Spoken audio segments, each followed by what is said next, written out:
Hey folks, we're back. I'm your host BKP.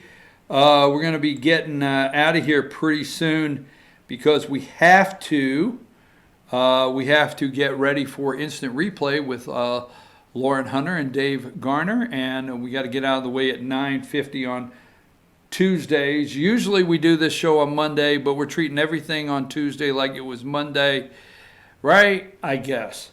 Why was President Trump?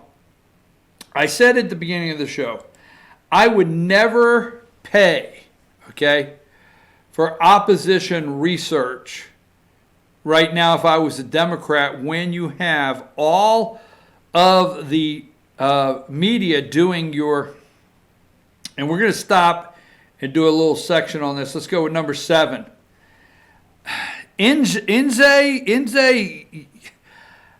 Look up the Prime Minister of Japan's name, okay? And see if you can pronounce it. I hear it, Inze, and see if you can pronounce it for me, Josh. I just really struggle. But here's Trump. They're playing golf. Now, this is number 7. Now, there's a bad selfie. You don't do this, guys. This one was bad. I got it. This is the one time I'm critical. Number 8. But this is real, whether you like it, bad, so these two guys, this is the Prime Minister of Japan, and President Trump, and these two guys like each other. I know, Joe Scar, you guys don't like that. They like each other. Here's number 9, This is back when he puts the tie on, gets, puts the tie on there. And the contacts back in, I guess. Here's Trump, number 9. And here is number 10, the sumo wrestler, right? Trump's presenting the trophy there for the champion. They go to a sumo wrestling event. And there you go, okay? And so leave it there for just a second. Now let's go to number 17.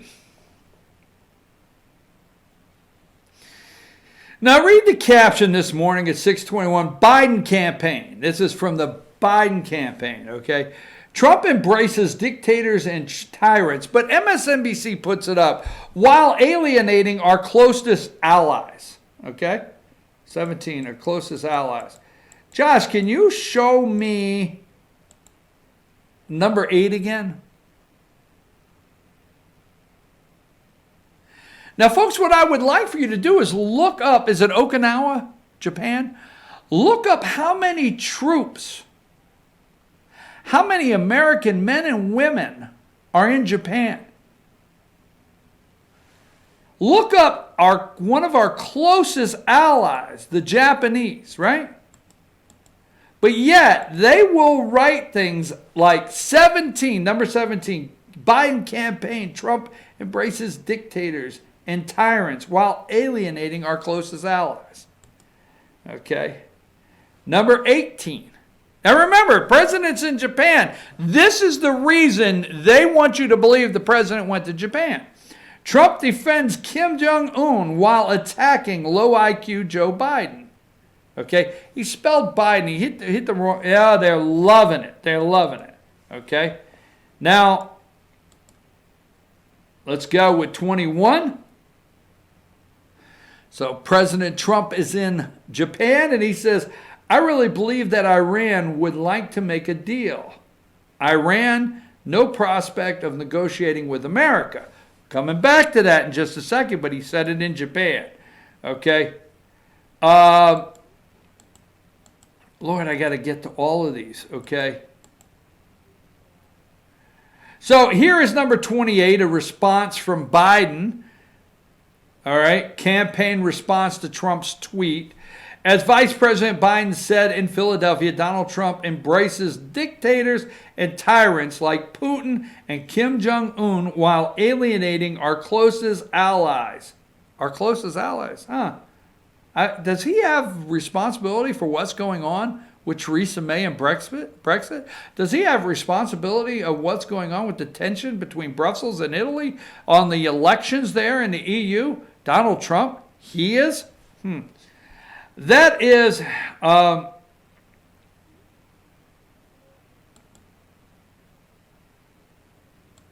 then they went for the number 29. Wrong for the President of the United States, Trump, to criticize Joe Biden in Japan and to agree with Kim Jong-un. Politics stops at water's edge. Remember when politics stopped at water's edge? Never right to side with murderous dictators over fellow Americans. Number 30, Adam Kinzinger. Representative Kinzinger. It's Memorial Day weekend, and you're taking a shot at Biden while praising a dictator. This is just plain wrong. Couple more. Number 31, Trump defends Kim Jong-un while attacking low IQ Joe Biden. Spelled wrong again, all right? All right. Let me get through. I think I have some CNN ones that you must hear. Oh, number 39, Trump backs Kim Jong-un over Biden. Calls former VP low IQ individual while misspelling his name. Calls him a low IQ individual while misspelling his name. Attacked Joe Biden and sided with a dictator while in Japan. The humanity. Let's see if I have anything else. Number 45. Trump returning from Japan visit, increasingly isolated because of position on North Korea. Increasingly isolated. Okay. Number 46, CNN like this. Trump returning from Japan visit, increasing isolated for position on North Korea. Oh, they love that one. Then they went to get all these candidates' opinions, CNN. Trump backs number 47, Bernie Sanders. Okay, they get his position.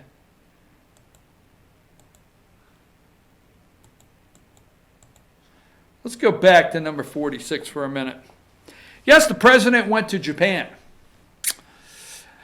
And let me remind you that the Secretary of State has gone and met with the Russians.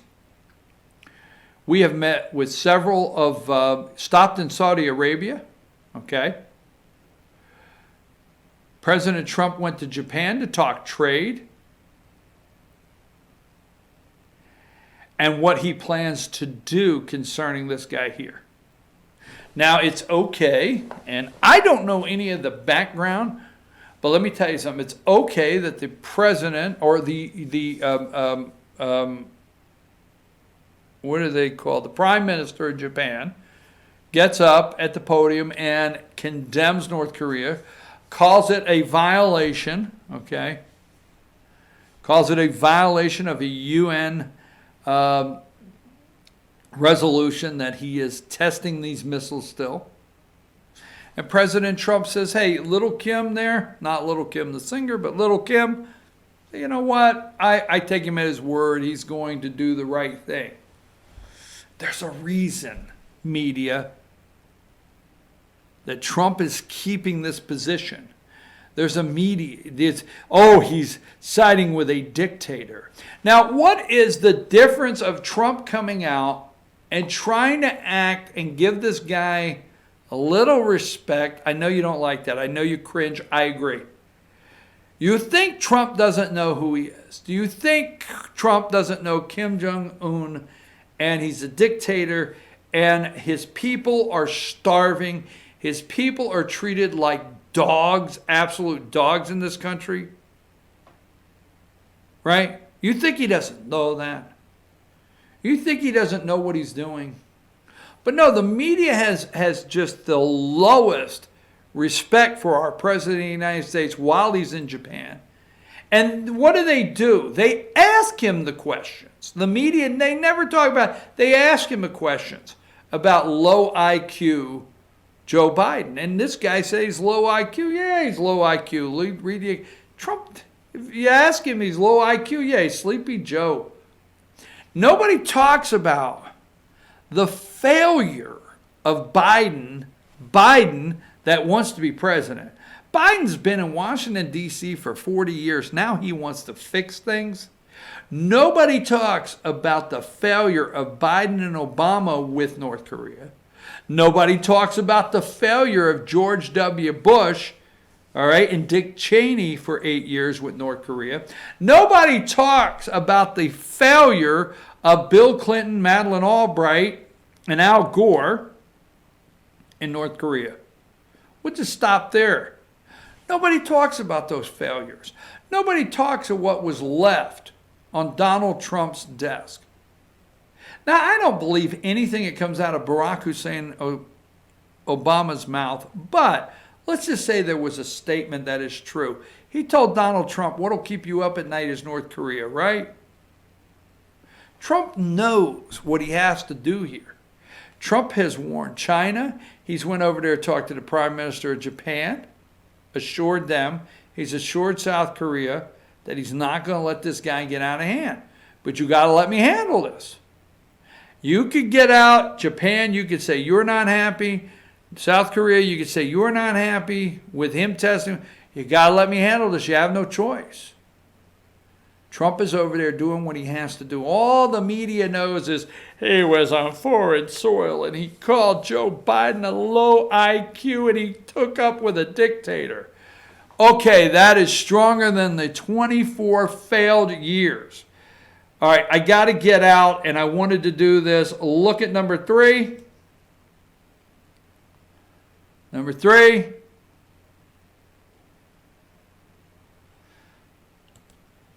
Look at number 4.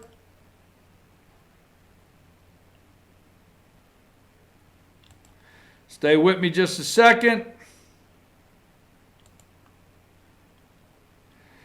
Why did Dianne Feinstein secretly meet with Iranian official amid flaring tensions?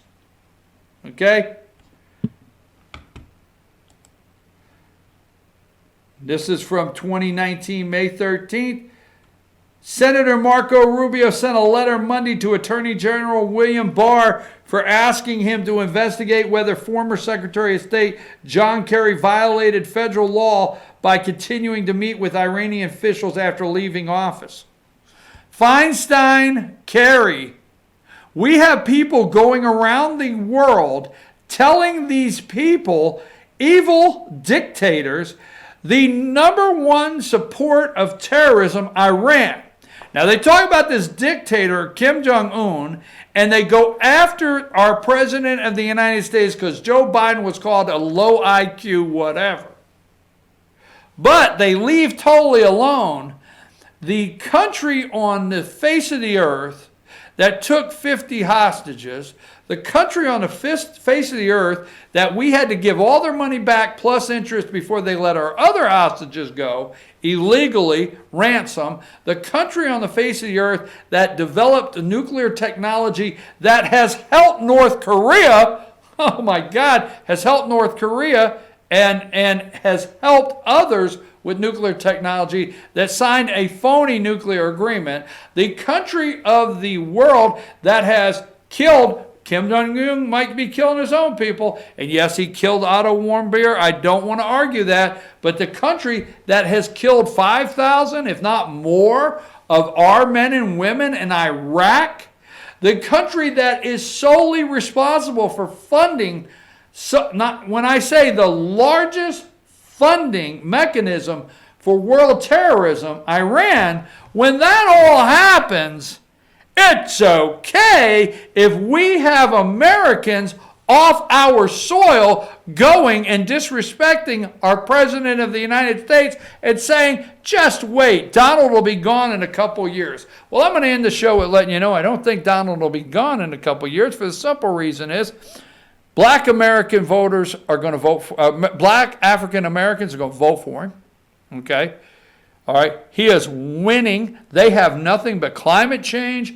Try to change the narrative on Joe Biden slamming black males in jail with Bill Clinton.